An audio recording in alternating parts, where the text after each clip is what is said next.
षणसावम् भोक्ष्यामि नियमसारम् केवली शुद्ध केवली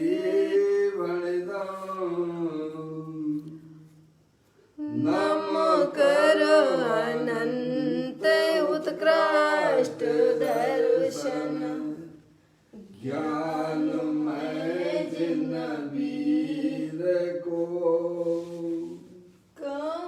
कहूँ नियम सार सु केवली श्रुत केवली पर कथित को।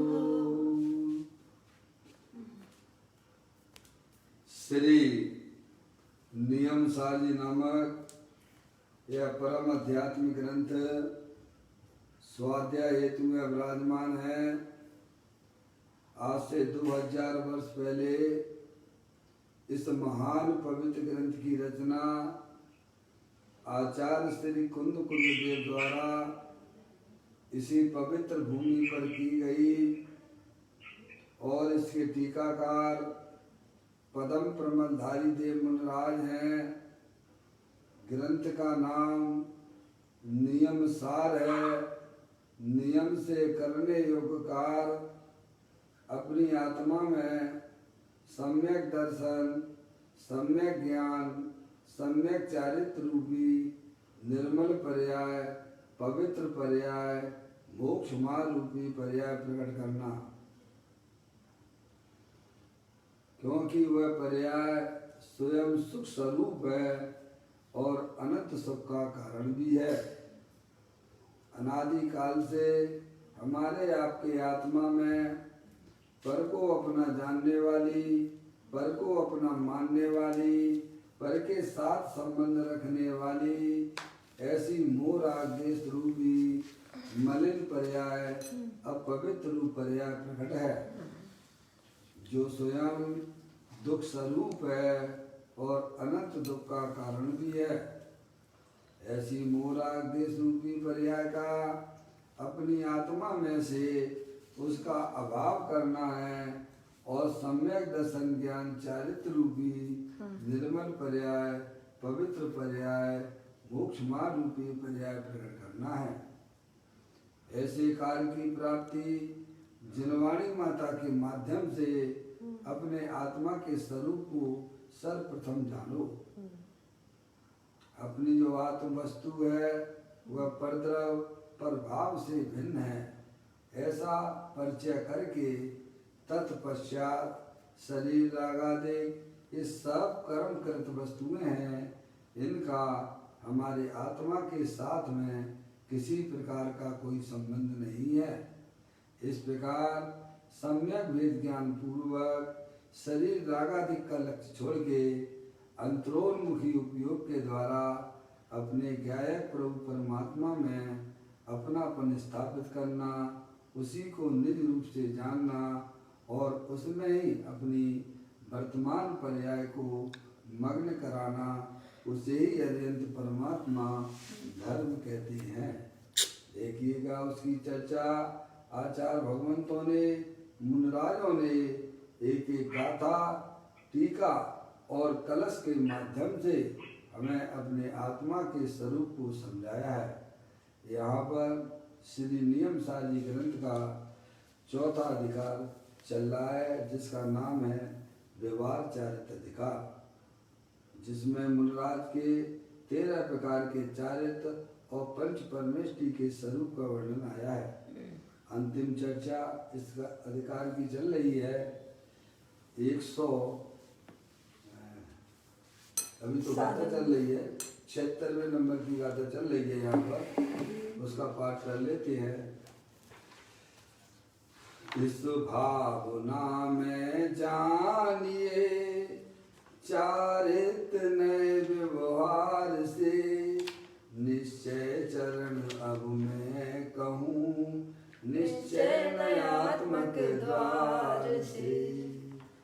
आचार्य कुंकुम देव समस्त जगत के जीवों को यह बता रहे हैं यह गाथा 76वें नंबर की गाथा उपसंहार के रूप में है, क्योंकि इस अधिकार की अंतिम गाथा है ना।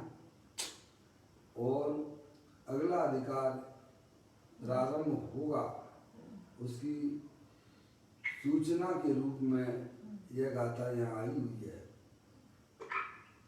तो कहते हैं, ऐसी पूर्वोक्त भावना में व्यवहार नय के अभिप्राय से चारित्र है और निश्चय नय के अभिप्राय से चारित्र इसके पश्चात आगे कहा जाए। यानी व्यवहार चारित्र की बात अपने इस अधिकार के अंतर्गत आई है, जो अपने आपने सबने पढ़ा।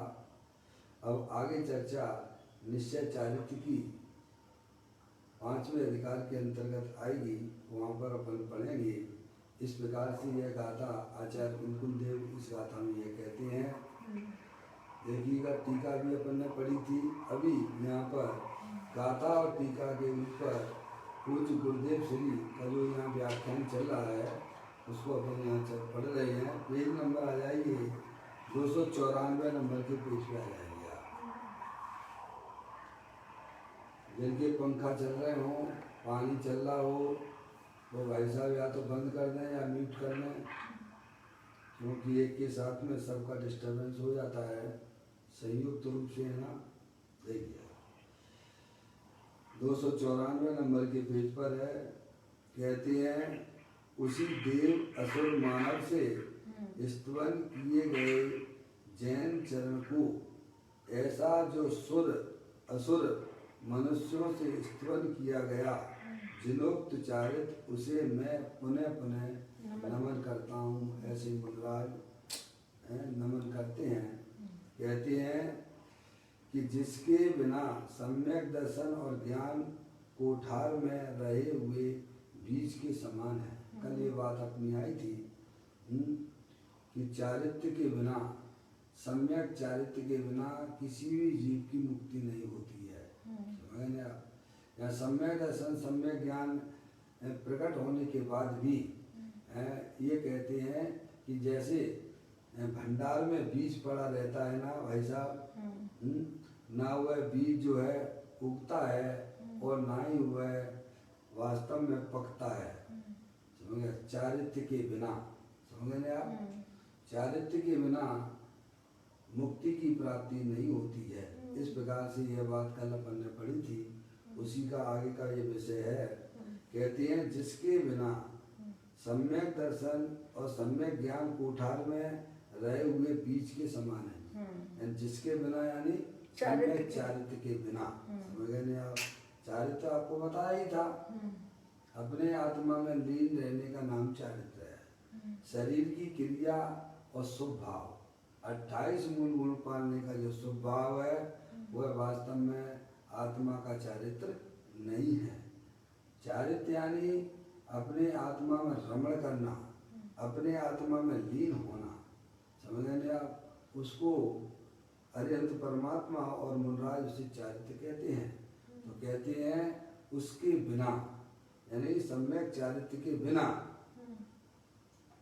मम्मी है नहीं? पापा, बात समझ में आ रही है अभी? है नहीं? पप्पू भैया, पप्पू भैया, अजय भाई, अजय भाई, अजय भाई, डॉक्टर साहब। अच्छा, इनका भी वॉल्यूम बंद है, डिस्टर्ब हो रहा था। वो बोल भी रहे होंगे तो हमको सुनाई देगा। हाँ, अजय भाई, डॉक्टर साहब, जय जैन डॉक्टर साहब।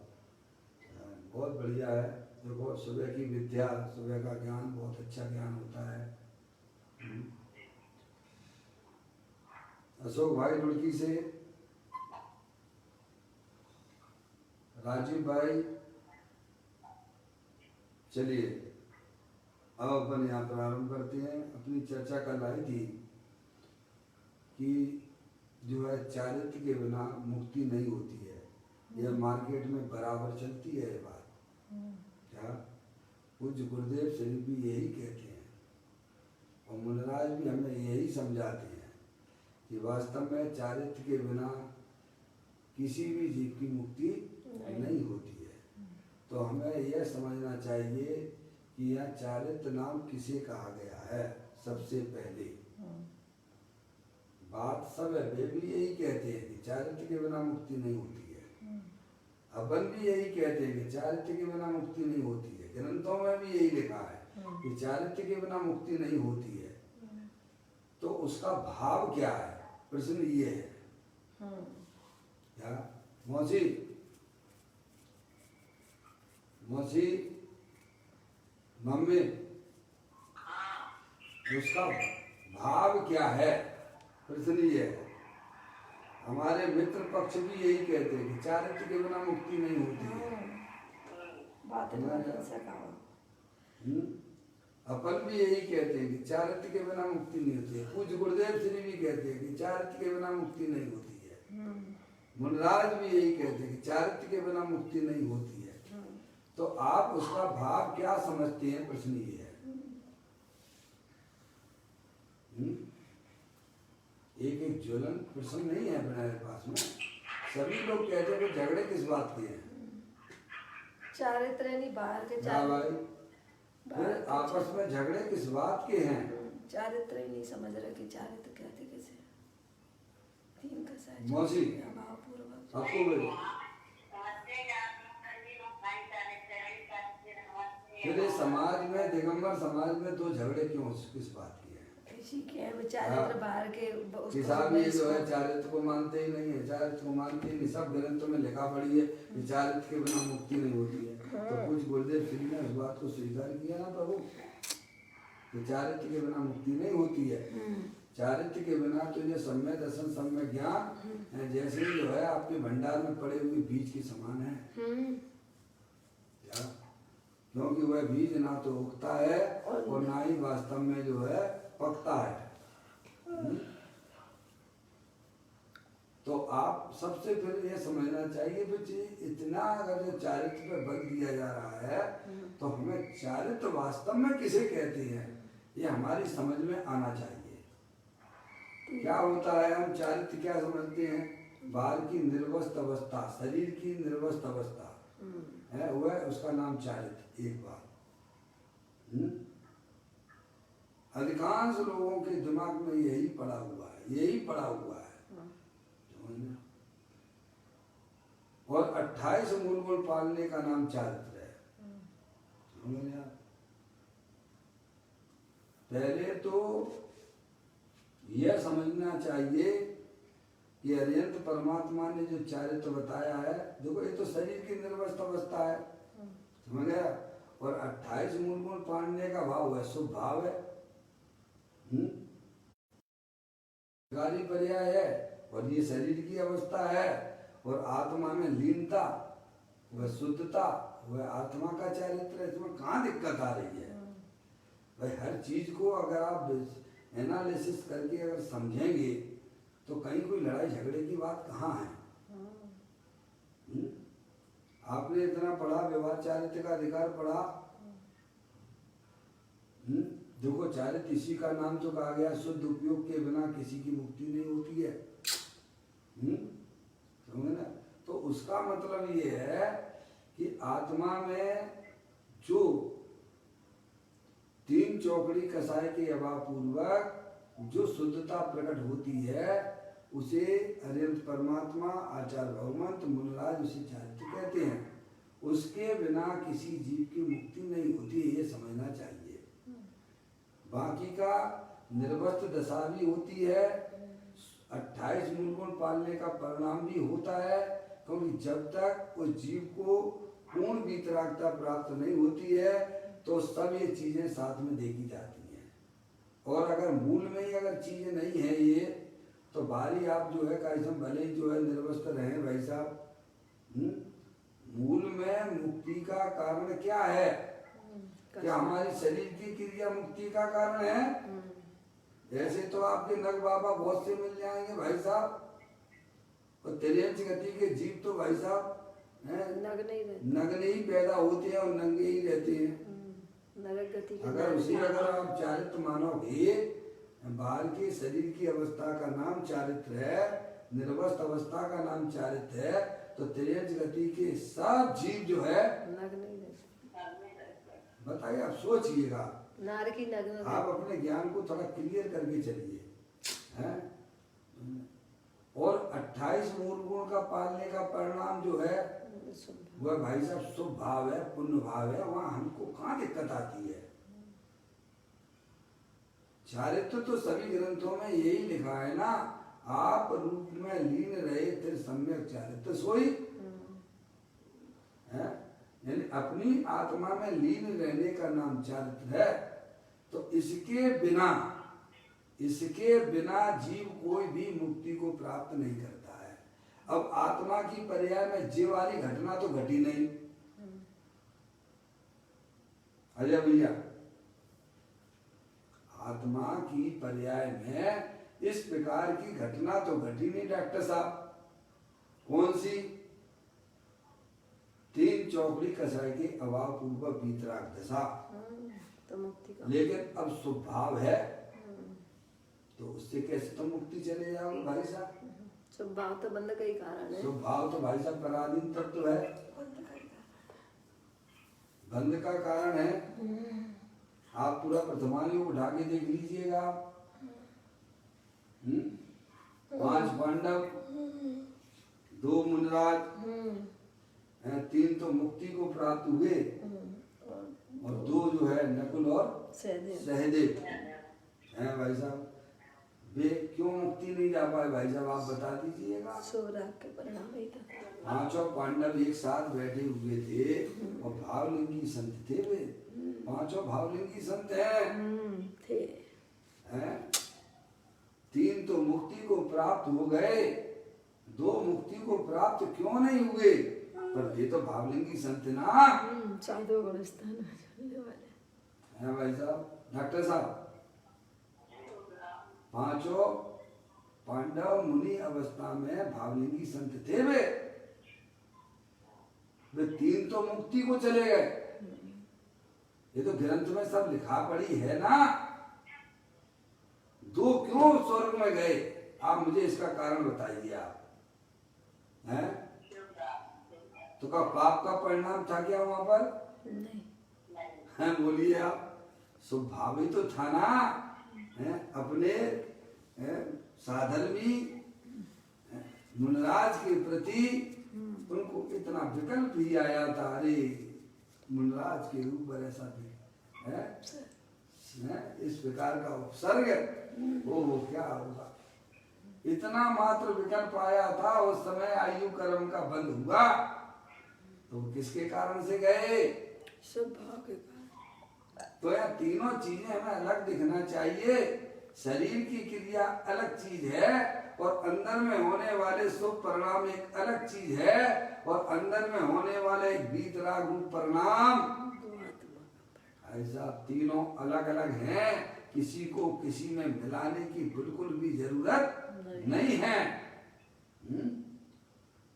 तो उस चारित्र के बल पर, उस शुद्ध उपयोग के बल पर वे 3 मुनिराज जो है मुक्ति को प्राप्त हुए हैं।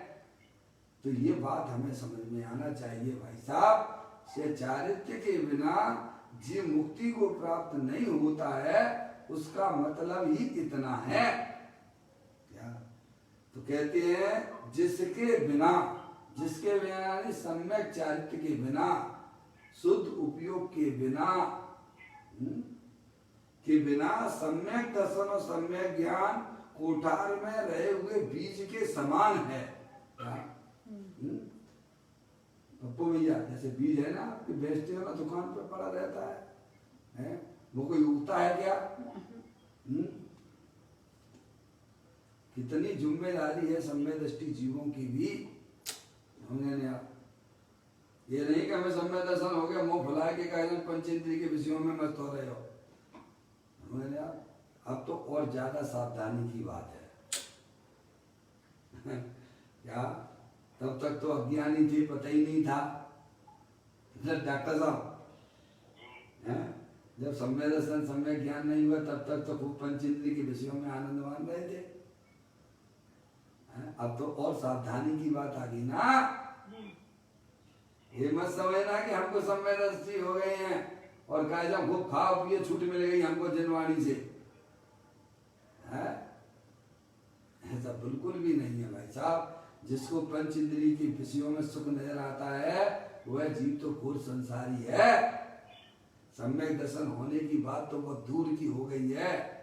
सम्यक दृष्टि जीव जब भी होता है जब से प्रभावों से, है भाई साहब, उसकी दृष्टि हट जाती है भाई साहब।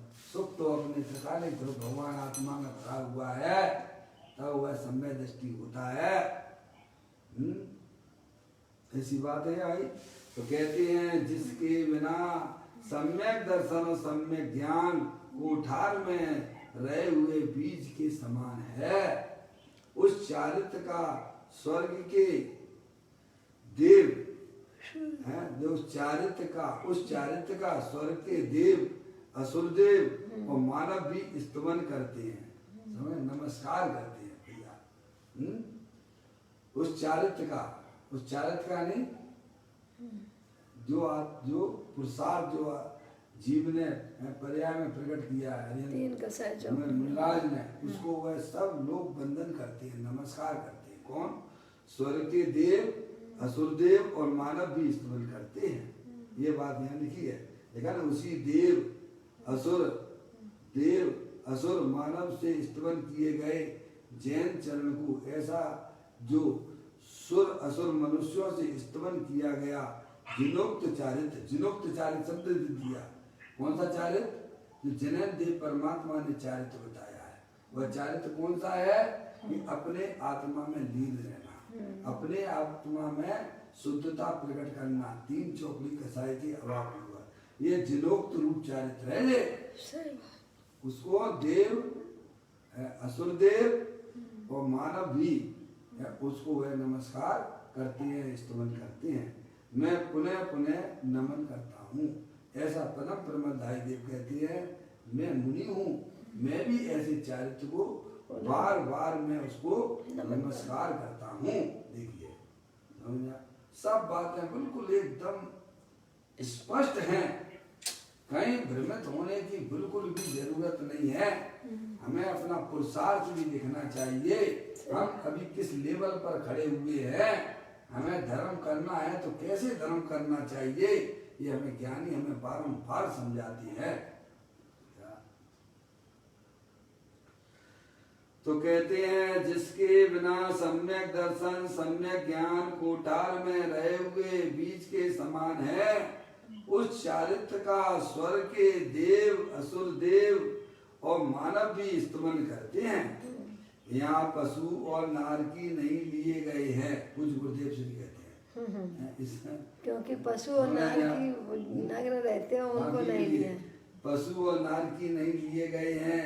यहाँ कहते हैं कि देव अर्थात वैमानिक देव, असुर देव और नीचे असुर वाले नीचे, यानी नीचे भवनों में रहने वाले देव। कौन से असुर माना? असुर का देव कहाँ रहते हैं? भवनों में रहने वाले नीचे यानी भवनवासी देव है ना, मिथ्या दृष्टि है ना, नीचे भवनों में रहने वाले देव और मानव, इन सब से स्तुमन किए जाने वाले और परमेश्वर के द्वारा कथित जैन शास्त्र, जैन चारित्र है क्या? परमेश्वर यानी अनंत परमात्मा के द्वारा कथित जैन चारित्र है। देखो जैन चारित्र मूल में लिखा हुआ है जिनोक्त चारित्र, जैन देव द्वारा बताया गया जो जैन चारित्र है, जैन चारित्र है, उसे मैं पुनः पुनः नमन करता हूँ। जैन देव परमात्मा ने जो अपनी आत्मा में तीन चौकड़ी कसाई के अभाव पूर्वक जो वीतराग दशा प्रकट होती है, उसे जैन देव परमात्मा ने चारित्र कहा है। तो मुनिराज कहते हैं कि मैं ऐसे चारित्र को बारंबार मैं नमस्कार करता हूँ। नीचे खोलिए ना। अब देखिए आगे, अंदर आनंद स्वरूप में रमणता रूप चारित्र वह जैन चारित्र है। क्या भाई साहब? ये चारित्र की जैनियों को खबर नहीं है। क्या कह रहे? इसको चारित्र कहा जाता है। जैन होकर भी जैन चारित्र का पता नहीं। वो भी बाहर वो के तो शरीर चारित्र। की क्रिया को मानता है कि मैं जैनी हूँ। इसको पीछे कमंडल और मम्मी। तेज गुणों का नृत्य चार पालन। शरीर की क्रिया को चारित्र मानता है। समझे नहीं आप? ये शरीर का चारित्र आत्मा का चारित्र नहीं है। और हम आत्मा है तो जबकि आत्मा आत्मा और शरीर का क्या मेल है भाई साहब? दोनों विजाती हैं अलग अलग। है दोनों भिन्न भिन्न रहती है। तुम किसी का ईट किसी पे रोला लगा लोगे तो शरीर क्या के होगा भाई चारित्र को साहब? आत्मा का चारित्र मान रहे हैं, विपरीतता है। समझ नहीं आप? तो कहती है वह जैन चारित्र है। कौन सा जैन चारित्र? अंदर आनंद स्वरूप में रमणता रूप चारित्र वह जैन चारित्र है। जैन चारित्र जिन्हें भगवान द्वारा बताया गया जैन चारित्र है वो। कौन सा? अंदर आनंद स्वरूप में रमणता रूप चारित्र। अंदर अपना त्रिकालिक ध्रुव भगवान आत्मा जो कि तीनों काल ज्ञानानंद स्वरूप है, पूर्ण वीतराग स्वरूप है, उसका श्रद्धान, उसी का ज्ञान और उसी में रमणता, उसको जनन देव परमात्मा ने चारित्र कहा है। या श्रद्धा ज्ञान के बिना चारित्र वैसे होता भी नहीं है। चलोगे काय में जब तुम्हारे पास आंख ही नहीं है, नहीं आप तो चलोगे कैसे? देख के चलोगे ना, जान के चलोगे ना। चाहिए कि नहीं चाहिए? तो अपने आत्मा को देखो ना। अब आत्मा को देखा नहीं है, आत्मा को जाना नहीं है और चल पड़े हो आप चारित्र और उसे कहती हो चारित्र। कैसे है भैया? चारित्र तो उसे कहते हैं कि अंदर में जो वीतराग स्वरूप भगवान आत्मा है, उसका ज्ञान, उसी का श्रद्धान और उसमें ही रमण होना, ये आत्मा का चारित्र है। उसे जैन देव द्वारा बताया गया चारित्र कहा गया है। कहाँ लिखा पड़ी है मौसी? ये पढ़ रहा हूँ, तुम्हारे सामने पढ़ रहा हूँ। कहाँ लिखा पड़ी क्या होती है? अंदर आनंद स्वरूप में रमणता रूप चारित्र वह जैन चारित्र है। वह जैन देव परमात्मा द्वारा बताया गया चारित्र है। ऐसा परमेश्वर ने कहा है और उसे मैं बारंबार नमस्कार करता हूँ। मैं यानी कौन? पदम प्रमलधारी देव मुनिराज। समझ में आया? ये बता भी रहे हैं अपन को और खुद भी कह दो मैं उसको नमस्कार करता हूँ, उस चारित्र को मैं नमस्कार करता हूँ। क्या भाई साहब?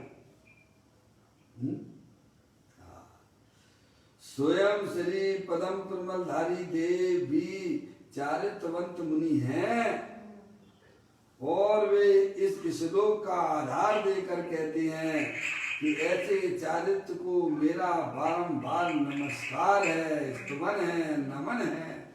यद्यपि मुझे मुनि को चारित्र का परिणमन तो है, परंतु अब विशेष रूप से उसमें रमण करता हूँ, स्थिरता प्रकट करता हूँ।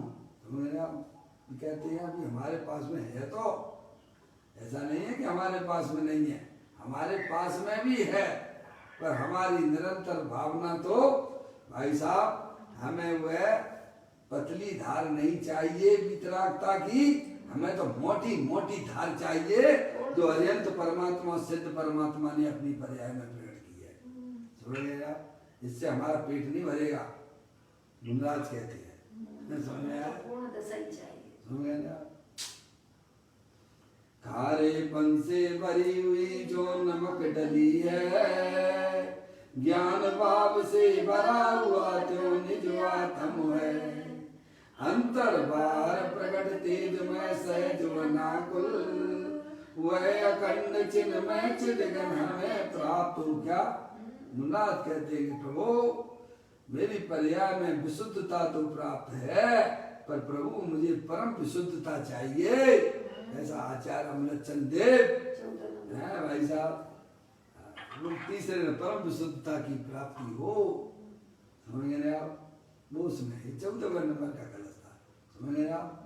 मुझे तो वह अखंड ज्ञान ज्योति ही चाहिए, वही परिपूर्ण दिशा चाहिए प्रभु जो आपने अपनी पर्याय में प्रकट की है। अच्छा, अपन लोगों को क्या चाहिए बताओ ईमानदारी से? ये तो मुनराजों की बात है, आपके अंदर की भावना क्या है ये बता दो। कभी मन में विकल्प आता है अपने आत्मा से मिलने का? हैं? हम तो निरंतर संयोगों को प्राप्त करने के लिए बस यही भावना बातें रहती है क्या कि भाई साहब अभी कम और इकट्ठा करो और करो, कुछ कीड़े हो जाओगे उसी में क्या? जिसको जिसकी रुचि होती है वह उसी में ही पैदा हो जाता है। संयोगियों की रुचि वाले संयोगों में ही भाई साहब ये संसार में घूमते रहेंगे। कहते हैं आनंद अंदर आनंद स्वरूप में रमणता रूप चारित्र व जैन चारित्र है, ऐसा परमेश्वर ने कहा है और उसे मैं बारंबार नमस्कार करता हूँ। स्वयं श्री परम परमधारी देव भी चारित्रवंत मुनि हैं। वे इस श्लोक का आधार देकर कहते हैं कि ऐसे चारित्र को मेरा बारंबार नमन स्तुवन। यद्यपि मुझे मुनि को चारित्र का पंडमन तो है, समझ गया? चारित्र का पंडमन तो देखो अपना खुद भी तो मुनराज झूठ बोलेंगे कि नहीं बोलेंगे भाई साहब? अच्छा, झूठ बोल के आपसे क्या मिल जाएगा? हमसे आपसे क्या लेना है? सब कुछ तो छोड़ के आ गए वे, क्यों भाई साहब? अब आप आपसे और क्या लेंगे? क्या दोगे कि साहब? अगर जो है अगर आप सही सही बोलोगे है तो समाज हमको 2 रोटियां खिलाएगा, क्यों? ये अपेक्षा होगी उनको है? झूठ बोलो इनसे झूठ बोलो तो हमको समाज 2 रोटियां खिलाएगा, सुन गए ना आप? अरे वे कहते मैं स्वयं उसमें चल रहा हूँ और मेरा परिणमन भी ऐसा हो रहा है। शुद्धता रूप परिणमन मेरी पर्याय में वर्तमान में चल रहा है, लेकिन मेरी भूख अभी शांत नहीं हुई है। मुझे तो वो अनंत परमात्मा सिद्ध परमात्मा ने अपने आत्मा में जो यथा क्या चारित्र आदि प्रकट किए है, मुझे तो वो चाहिए। मैं ग्राहक तो उसका हूँ। यद्यपि मुझे मुनि को चारित्र का परिणमन तो है, परंतु अब विशेष रूप से उसमें रमण करता हूँ, स्थिरता प्रकट करता हूँ। करने योग तो यह है क्या? करने योग तो नियम साथ चल रहा है, नियम से करने योग क्या काम है भाई साहब? अजय भैया, मोराग देश की उत्पत्ति करना, ये तो तुम अनादिकाल से वैसे ही करते चले आ रहे हो हैं? जाके लेन कोई ग्रंथ पढ़ने की जरूरत नहीं है। सभी नर नार सब जो है काम भोग बंधन की कथा में लिपट रहे हैं, उसी में लिप्त हो रहे हैं। जैसे मक्खी है ना, है भाई साहब, कफ में लिपट जाती है ना, वैसे समस्त अज्ञानी जीव पंच इंद्रिय के विषयों में लिपट रहे हैं। समझ गए आप? उनसे छूटने का अगर कोई उपाय है तो यहाँ ग्रंथों के अंदर सब लिखा पड़ी है, वहां से अपने आत्मा को निकालने का प्रयत्न होना चाहिए। ये अरिहंत परमात्मा का आदेश है, उपदेश है, संदेश है। तो कहते हैं करने योग तो यह मार्ग है, यह है मार्ग, वस्तु तो यह वस्तु, परंतु अरे अभी जो करना है वह रह जाता है और जो नहीं करना है वह अज्ञानी करता है। ये काम तो अपना रह गया। कौन सा? कि अपनी आत्मा में वीतरागता प्रकट करना, अपनी आत्मा में अतीन्द्रिय आनंद की प्राप्ति करना। ये काम करने के लिए हम मनुष्य पर्याय में आए थे। अजय भैया कहाँ से आ रहे हो? अरे कहाँ से आ रहे हो भैया? डॉक्टर साहब ये हमारी जो है शुरुआत कहाँ से भई है भाई साहब? है कोई अधर में से तो टपके नहीं है, हम आप मनुष्य पर्याय में आए थे।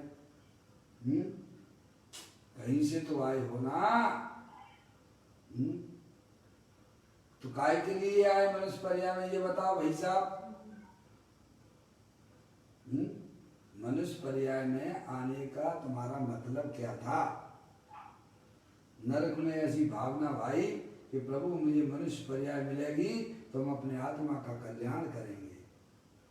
स्वर्ग में भी भावना भाई कि बस मनुष्य पर्याय मुझे मिल जाए तो भाई साहब है, क्योंकि मनुष्य पर्याय में ही वास्तव में मुक्ति को प्राप्त कर सकता है जी। जितने भी तीर्थंकर हुए हैं सब मनुष्य बनकर ही मुक्ति को प्राप्त हुए हैं। देवगति से कोई नहीं गया है, नरक से कोई नहीं गया है। अरे त्रियंचों की बातें तो छोड़ दीजिएगा, मनुष्य पर्याय की कीमत किस बात की है भाई साहब? क्यों मनुष्य पर्याय के गीत गाए जाते हैं? क्योंकि मनुष्य पर्याय से ही जीव मुक्ति को प्राप्त होता है। समझ में आ गया भाई साहब? और वो अभी हमारे पास में उपलब्ध है या नहीं? मम्मी है कि नहीं ये बताओ। आप चारों गतियों में सबसे बढ़िया स्थान पर बैठे हुए हो। पापा चले गए होंगे? बताइए पापा, मनुष्य पर्याय में काहे के लिए आए हो? हैं? मनुष्य पर्याय सबसे बढ़िया क्यों कही जाती है? इन बातों का थोड़ा सा विचार करना, क्योंकि मनुष्य पर्याय में ही भाई साहब जितने भी तीर्थंकर हुए हैं सब मुक्ति को प्राप्त करते हैं। नर से नारायण बनने का धर्म है ये। अपनी आत्मा में वीतराग दशा प्रकट करना, अतीन्द्रिय आनंद दशा प्रकट करना, ये हमारा कर्तव्य है। सो तो हम करते नहीं है, निरंतर क्या उन्हीं के जंजाल में फंसे रहते हैं। क्या मोह राग देश रूप अपनी आत्मा में निरंतर उत्पन्न करते रहते हैं। ये लिखा हो, देखो पढ़ो। करने योग तो यह है मार्ग, वस्तु तो यह है, परंतु अरे अभी जो करना है वह रह जाता है। अभी जो करना है वह रह जाता है। क्या करना था पापा? चौकड़ी का भाव करना था, है? दर्शन प्रकट करना था। अपनी आत्मा में वीतरागता प्रकट करना थी, अपनी आत्मा में निर्मल दशा प्रकट करना थी, अपनी आत्मा में आनंद की दशा, अतीन्द्रिय आनंद की दशा प्रकट करना थी। वो तो रह गई और काय में लग गए। अब अभी चैन नहीं है, क्या भाई साहब? पापा अबे भी चैन नहीं है। चुपचाप शांति से घर में बैठ जाओ। अपना आत्मा इतना सुंदर है कि भाई साहब बाहर निकलने की बिल्कुल भी आपको जरूरत भाषित नहीं होगी। आत्मा को जाने बिना यह जीव 4 गति 84 लाख योनियों में परिभ्रमण कर रहा है। तो कहते हैं अभी जो करना है वह रह जाता है और जो नहीं करना है वह अज्ञानी करता है। क्या बोलता? क्या नहीं करना था? पापा बोलो, आप बोलो अपनी भाषा में। नहीं, क्या नहीं करना था? देश की उत्पत्ति नहीं करनी थी अपने। अरे पापा को तो बोलने दो ना भाई, हैं? सब तुम्हें बोल दोगे फिर पापा क्या बोलेंगे? क्या नहीं करना था?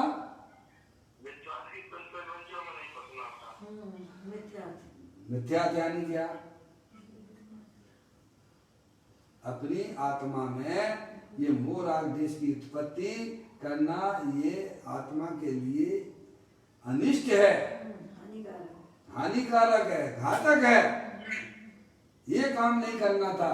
करना था तो अपनी आत्मा वीतराग दशा प्रकट करना थी, अतीन्द्रिय आनंद दशा प्रकट करना थी। वो तो करना छोड़ दिया और लग गए कायदा में, काय में निरंतर मोराग देश में, मोराग देश, मोराग देश, मोराग देश। हैं भाई साहब, कहाँ जाओगे ये तो बताओ। अरे मूराग जैसी करना तो त्रियंश गति क्या कम थी क्या नरक कम था क्या है?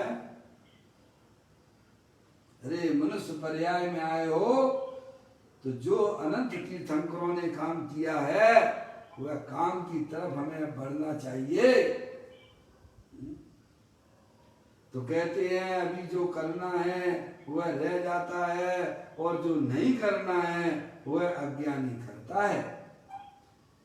इस प्रकार अमूल्य भव गमा देता है। क्या भाई साहब? अमूल्य मनुष्य भाव ऐसे ही गवा देता है। बताइए। आता है ना कि कौओं को उड़ाने में रतन फेंकता है। सोचो विचार करना डॉक्टर साहब, हम और आप इसमें लगे हुए हैं, हमें क्या करना चाहिए था? अमूल भाव गमा देता है। अरे इस भाव में तो भाई साहब इतना बढ़िया काम करके निकलने का काम है कि हमें आपको सबको मौका मिला है। क्या भैया? अरे अभी तो ऐसा वस्तु स्वरूप है, ऐसी श्रद्धा करने में भी उसे पसीना उतरता है। क्या? कैसी? कि मैं आत्मा हूँ, पसीना उतर जाता है उसमें। क्या मम्मी? वस्तु स्वरूप की श्रद्धा करने में भी स्वीकार करने में उसके पसीने उतर जाते हैं। समझ में आया? कहते हैं अभी तो ऐसा वस्तु स्वरूप है। वस्तु स्वरूप तो ये है कि अपनी आत्मा में रमण रहना ये आत्मा का कर्तव्य है। लेकिन अभी तो इसे अपने आप को आत्मा रूप स्वीकार करने में भी इसको पसीना आ जाता है। क्योंकि फिर उसका जब जो है ये सब जो लगाए रखे हैं, ये अड्डे नाके बनाए रखे हैं, ये दुकान है, ये मकान है, रुपया पैसा है, ये स्त्री है, ये पुरुष है, ये मेरे हैं। भाई साहब तो इनका क्या होगा? दिन रात 24 घंटा तो हम उसी में लगे रहते हैं। मुझे कह रहे कि आत्मा अपने आप को मान लो तो उसको पसीना छूट जाता है। सब अड्डे बंद हो जाएंगे। हाँ भैया, अजय भैया, चारित्र की बात तो दूर रही, अभी अपने आप को आत्मा रूप स्वीकार करने में भी इसके जो है सारे गोए के अड्डे टूट जाते हैं। समझ में आया? जितना इसने वो फैला रखा है ना उसे तकलीफ हो जाती है। ओहो है भाई साहब, फिर हमारी स्त्री का क्या होगा, फिर हमारे बच्चों का क्या होगा, फिर हमारे घर का क्या होगा, फिर हमारी दुकान का क्या होगा? समझ नहीं आप? आत्मा अपने आप को जान लिया, मान लिया, फिर इसीलिए उसके पसीने टूट जाते हैं। समझ आया? धरता धरता बना हुआ है तो ज्ञाता दृष्टा पुरुष, हम मानता है कि मैं परद्रव्य का करने वाला हूँ। तो अभी तो ऐसा वस्तु स्वरूप है, ऐसी श्रद्धा करने में भी उसे पसीना उतरता है। श्रद्धा करने की बात में पसीना उतर रहा है तो चारित्र तो कहाँ से प्राप्त करेगा जी? नहीं, अभी तो व्यवहार ही होता है, शुद्धता नहीं होती है, ऐसा अज्ञानी कहता है। ये भाई साहब पंचम काल है। क्या है?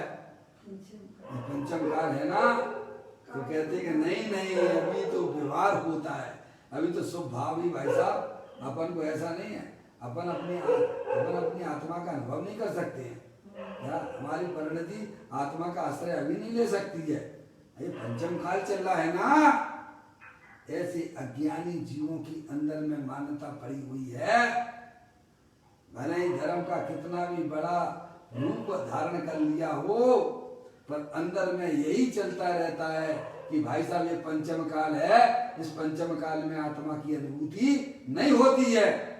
अरे भाई साहब, आत्मा की अनुभूति की बातें तो छोड़ दीजिए, अपनी आत्मा में 3 चौकड़ी कसाई के अभाव पूर्वक यहाँ की बात कर रहा हूँ, इतनी शुद्धता तो प्राप्त की जा सकती है। पंचम काल के अंत तक यह प्रक्रिया चालू रहेगी। क्या अभी तो कितने वर्ष हुए हैं पंचम काल के? 2500 वर्ष से ही तो हुए महावीर भगवान को निर्माण प्राप्त किए हुए। इस पंचम काल का पूरा समय 21,000 वर्ष का होता है डॉक्टर साहब। अभी से ऐसी बातें करने लग गए हो कि भाई साहब ये पंचम काल है, अभी तो अपन स्वभाव ही कर सकते हैं, अपनी आत्मा में वीतराग दशा प्रकट नहीं कर सकते हैं। अभी से ऐसी बैकी बातें करोगे तो अंतिम जिनवानी में जो लिखा हुआ है तो भाई साहब वो क्यों लिखा है। और ये बताओ कि आचार्य कुंदकुंद देव कौन से काल के थे? पदम प्रमलधारी देव कौन से काल के थे? क्या चौथे काल के थे क्या? हैं? तो सम्यक दृष्टि थे कि मिथ्या दृष्टि थे वे? मिथ्या वे जब पैदा हुए थे आचार्य कुंदकुंद देव, पदम प्रमलधारी देव मिथ्यात सहित पैदा हुए थे कि सम्यक दर्शन लेके आए थे?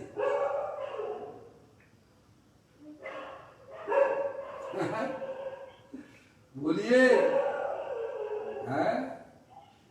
ऐसा पंचम काल में तो मिथ्या दृष्टि जीवी पैदा होते हैं ना, यहाँ अपना पुरुषार्थ जागृत करते हैं, वस्तु स्वरूप का ज्ञान करते हैं।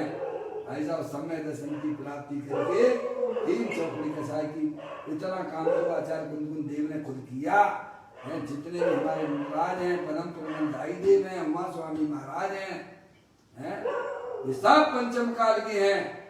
ये बैकी बातें ना करना कि पंचम काल में वीतराग दशा प्रकट नहीं हो सकती है, अभी तो शुभ भाव ही चलेगा भाई साहब, इससे ज्यादा नहीं हो सकता। अपने बस की बात नहीं है भाई साहब। त्रियंश गति के जीव भी काम कर लेते हैं, अपनी आत्मा में वीतराग दशा प्रकट कर लेते हैं।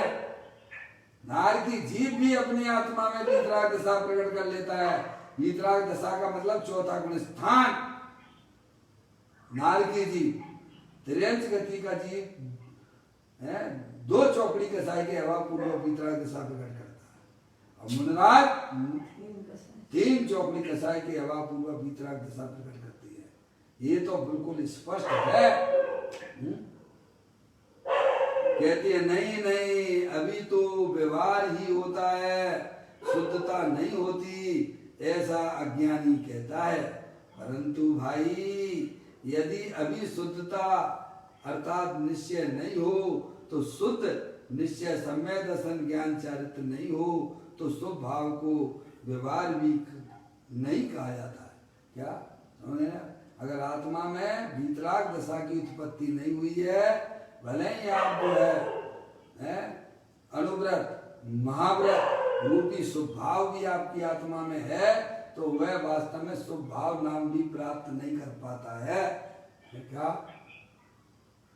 अगर वीतराग परिणति के साथ में जो शुभ भाव होता है उसे ही वास्तव में शुभ भाव कहा गया है।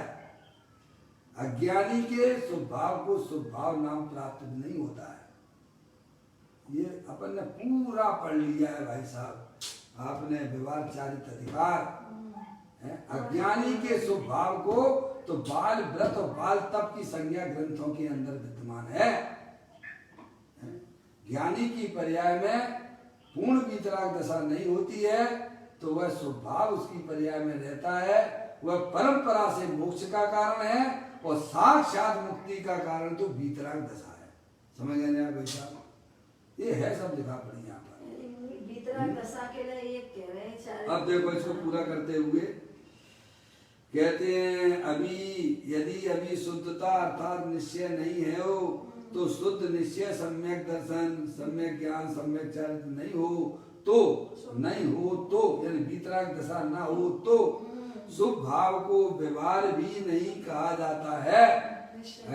अगर भाई साहब उस बादाम के अंदर अगर जो है गिरी ना होवे तो उस छिलके को भी कोई बादाम नाम नहीं देता है। देता हो तो बताइए आप।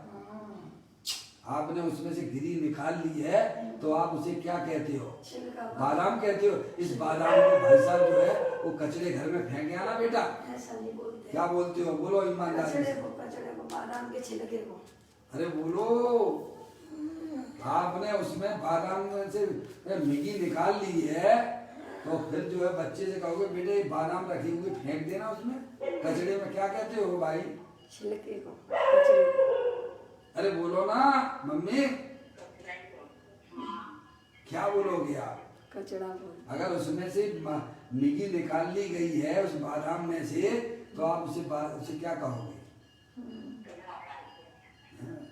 ये तो हमारे ये अनुभव की बातें नहीं है क्या? ये बात है।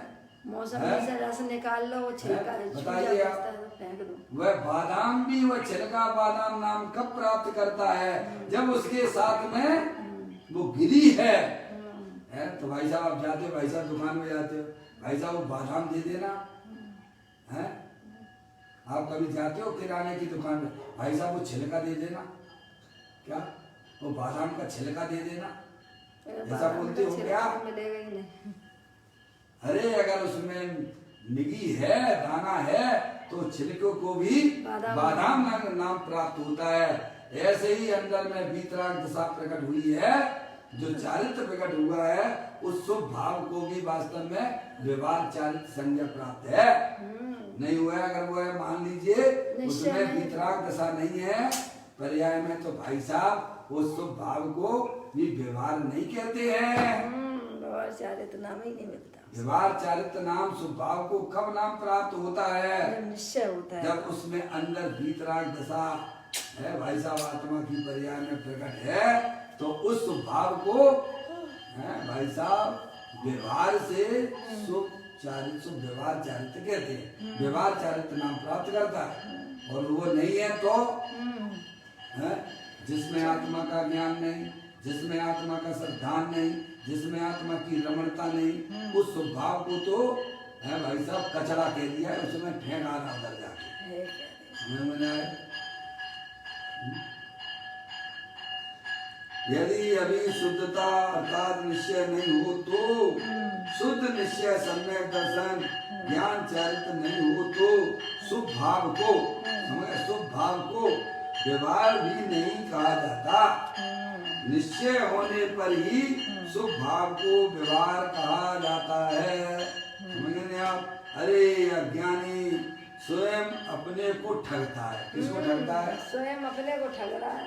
क्या भाई साहब? ये भैया पंचम काल में या आत्मा का अनुभव नहीं होगा तो किनको ठग रहा है वो? स्वयं। अरे भाई साहब तुम्हें तो कितना आगे बढ़ना चाहिए था, और तुम ऐसी बहकी बातें करते हो कि पंचम काल में भाई साहब आत्मा की अनुभूति नहीं होती है। हैं? तो कौन को ठग रहे हो तुम? हैं? अपने को ठगता है भाई, और फिर मानता है कि हम कुछ लाभ में हैं। क्या कहा? बस अपना तो एक ही धंधा है। क्या भाई साहब? लोगों को बस मार्ग में लगाना। क्या करना? ठग रहे हो तुम लगाने वाले नहीं हो भाई। तुम अपने आत्मा में लग जाओ, तुम अपने आत्मा का कल्याण कर लो भाई साहब। इसमें लोगों का कल्याण हो जाए तो ठीक, और ना हो जाए तो ठीक। समझ में आया भाई साहब? दूसरों को लगाने के चक्कर ऐसा विकल्प भी नहीं होता है। क्या भाई साहब? वे शास्त्र लिखते हैं तो अपने लिए लिखते हैं। देखो आचार्य अमृतचंद देव कहते हैं कि मैं ये जो टीका लिख रहा हूँ, मैं काय के लिए लिख रहा हूँ कि श्रोता लोग पढ़ेंगे, समझेंगे, अपना कल्याण करेंगे, इसके लिए लिखा। उसमें क्या क्या लिखा है आचार्य अमृतचंद देव ने? मैं इस समय साल की टीका लिखता हूँ, साफ काय के लिए लिखता हूँ कि मेरी पर्याय में परम विशुद्धता की प्राप्ति हो। ऐसा कहीं लिखा है कि दुनिया वाले पढ़ेंगे और अपना कल्याण करेंगे। लिखा है कहीं? किसी ने पढ़ा? नहीं लिखा, लिखा ही नहीं है तो पढ़ेंगे क्या? ऐसे ही हमारे हर धार्मिक कार्यों में अपनी आत्मा सबसे पहले आगे होना चाहिए। भगवान के दर्शन करते हो तो उसमें अपनी आत्मा सबसे पहले आगे हो। पूजा भी करते हो तो उसमें अपनी आत्मा सबसे पहले आगे हो। शास्त्र भी सुनते हो तो अपने आत्मा के लक्ष्य से सुनना। समझ गया? और शास्त्र पढ़ते हो, पढ़ाते हो तो उसमें अपनी आत्मा आगे रखना। ये हमें आचार्य भगवंत हमको सिखाते हैं। पर के लक्ष्य से कभी भी शास्त्र ना तो सुनना और ना भाई साहब कसम सुनाना। अपना आत्मा कहते हैं अज्ञानी स्वयं अपने को ठगता है और फिर भी मानता है कि हम कुछ लाभ में, काय में लाभ में भाई साहब है। अपनी आत्मा की हिंसा हो रही है राग उत्पन्न कर करके, और तुम मान रहे हो लाभ हो रहा है। इतने लोगों को लगा दिया हमने, इतने हाँ भाई लोगों को साहब। सुना दिया।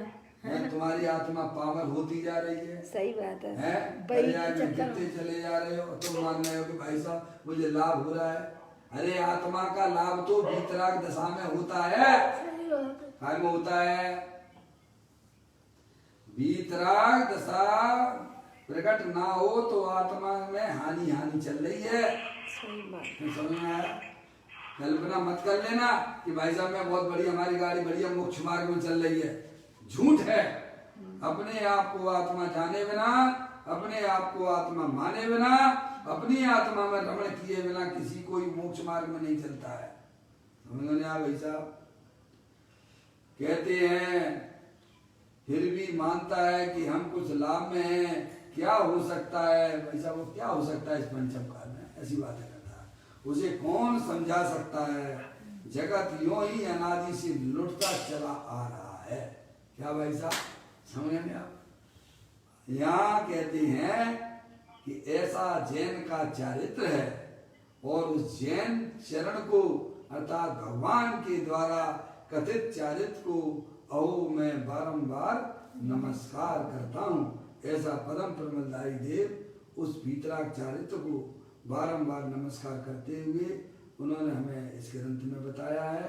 हमें भी ऐसे चारित्र को हम बारंबार वंदन करते हैं जिन्होंने अपने पुरुषार्थ के द्वारा अपनी आत्मा में वीतराग दशा प्रकट की है। उनको भी हमारा नमस्कार हो और हम भी अपनी आत्मा में इस मनुष्य पर्याय मिली है। अपनी आत्मा को अपना जानना भैया, उसे अपना मानना और उसमें ही अपनी वर्तमान पर्याय को बारंबार रमण कराना, यही हमारा आपका सबका कर्तव्य है। कल अंतिम अधिकार का अंतिम कलश है। कलश से लगभग अपन पूरा करने की कोशिश करेंगे। परसों से अपना निश्चय प्रतिक्रमण नया अधिकार 5वें नंबर का अधिकार जिसका नाम है निश्चय प्रतिक्रमण। निश्चय प्रतिक्रमण अधिकार। समझ गया भाई साहब? उसका अपन कल वाचन करेंगे परसों से। ये खत्म होने के बाद आप लोग अपनी तैयारी कर लीजिएगा। आपके पास PDF फाइल मैंने भेज दी है और जिनको नहीं मिली हो मेरे से संपर्क कर लें तो फोटो कॉपी निकाल लेना। उसमें से आप जाना, थोड़ा अपने लिए पैसा खर्च कीजिएगा भाई साहब। पंचेंद्री के विषयों में तो खूब लुटाते रहते हो जो हमारे लिए नरक निबुद्ध ले जाने वाली है। आप अपने लिए इस पुस्तक का आकार दीजिएगा। आप स्वयं जाके PDF फाइल देता हूँ, किसी भी दुकान पे चले जाना, उसको बोल देना कि भाई साहब इसकी कॉपी निकाल दीजिएगा और आप अपने घर पे आज तैयारी कर लीजिएगा, कल तक कर लीजिएगा। और परसों अपना जो है कारण काल के ऊपर जो पूज्य गुरुदेव श्री ने इन गाथाओं और टीकाओं के ऊपर जो प्रवचन किया है वह आपको उपलब्ध हो जाएगा। अगर आपको PDF फाइल नहीं मिली है तो कृपया करके मेरे को फोन कर लेना, तो मैं आपको दोबारा से भेज दूंगा। अथवा मैं नहीं भेज पाया हूँ लेकिन आप अपना देख लेना पहले, हैं तो मुझे मालूम पड़ेगा कि आपको इंटरेस्ट है। समझ में आया? इस प्रकार से ये अपना समय पूरा हो रहा है। कल अपन कलश नंबर अंतिम कलश इस अधिकार का 107वें नंबर का है, कल अपन पढ़ेंगे और आगे अपना चर्चा होगी। निज निज निधि निज में बताई ये अनंत अनंत उपकार है उसके लिए जिन वाणी माँ को वंदना सतबार वंदना सतबार। नवन